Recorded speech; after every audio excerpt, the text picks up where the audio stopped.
Shalom, selamat pagi Bapak Ibu keluargaku yang diberkati Tuhan Yesus Kristus. Hari ini firman Tuhan saya ambil dari kitab Ayub pasal 31 ayat 3 dan 4. Demikian firman Allah.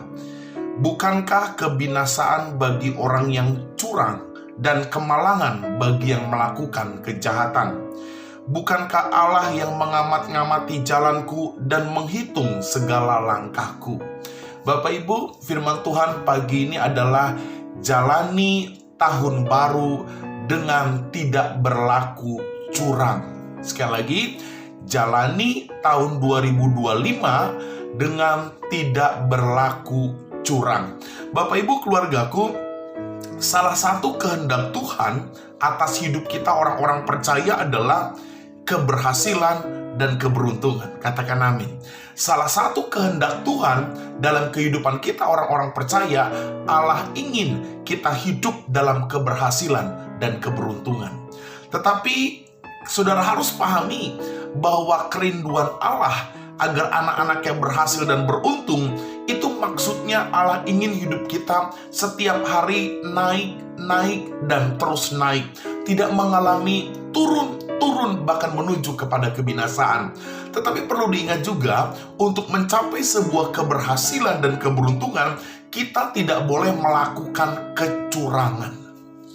Camkan itu, untuk bisa meraih keberhasilan dan keberuntungan yang Allah kehendaki, kita tidak boleh hidup dalam kecurangan.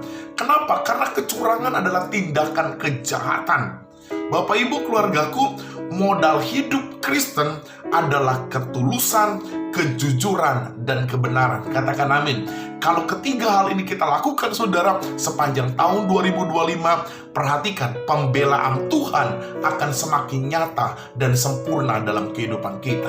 Ada amin, saudaraku? Nah, dalam Ayub 31 ayat 3 dan 4 yang tadi saya baca, Ayub mau berkata bahwa orang-orang yang hidupnya curang, kepastian hidup di dalam hidupnya adalah mengalami kebinasaan.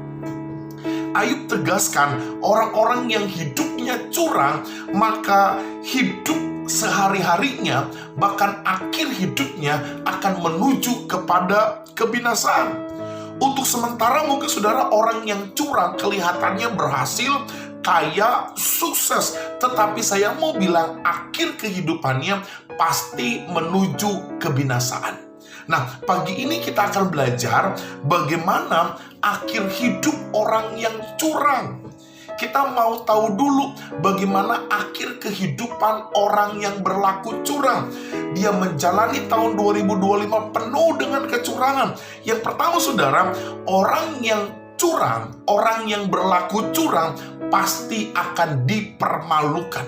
Ingat itu Bapak Ibu, orang yang curang pasti dipermalukan. Ketika kecurangannya terbongkar, ketika kecurangannya diketahui, dia akan dipermalukan. Ketika dia mulai jatuh miskin, dia mulai melihat ternyata masa hidupnya dulu penuh dengan kecurangan, maka dia akan dipermalukan oleh orang-orang di sekitarnya. Karena itu saudara, jangan berlaku curang, karena akibat orang yang curang pasti dipermalukan. Lalu yang kedua, orang yang curang akan direndahkan dan tidak dihargai. Bapak Ibu keluargaku, ketika kita sudah masuk masa tua saudara, waktu kita masih jaya, waktu kita masih muda, dengan mudah kita mencurangi orang, bahkan keluarga kita sendiri kita curangi saudara. Ketika kita mulai terbongkar kecurangannya, maka engkau akan direndahkan, engkau akan tidak dihargai. Bahkan ketika kita jatuh sakit pun, lanjut usia pun, orang-orang tidak akan pernah menghargai kita. Tidak ada orang yang suka dengan kita. Yang ketiga saudara, orang yang curang tidak akan pernah mengalami damai sorgawi. Bapak Ibu, perhatikan baik-baik. Orang yang curang pasti akan diliputi dengan kegelisahan. Orang yang curang pasti tidak akan tenang hidupnya. Kenapa saudara? Karena ada hal yang dia kerjakan dan menyakiti orang lain. Pada akhirnya apa? Dia akan mudah diserang dengan penyakit, jantungnya tidak bekerja dengan normal, bahkan mungkin dia akan mengalami kegelisahan demi kegelisahan. Tidak ada damai sejahtera.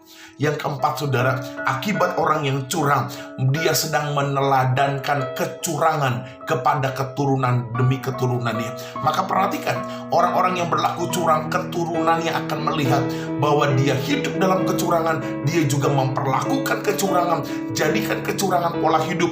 Maka 3 dampak yang tadi, dipermalukan, direndahkan, dan tidak ada damai, akan dialami oleh anak cucunya. Karena itu Bapak, Ibu, keluargaku, mari jalani tahun 2025 dengan berlaku tulus, jujur, dan benar. Jangan pernah berlaku curang. Shalom, Tuhan memberkati kita semua.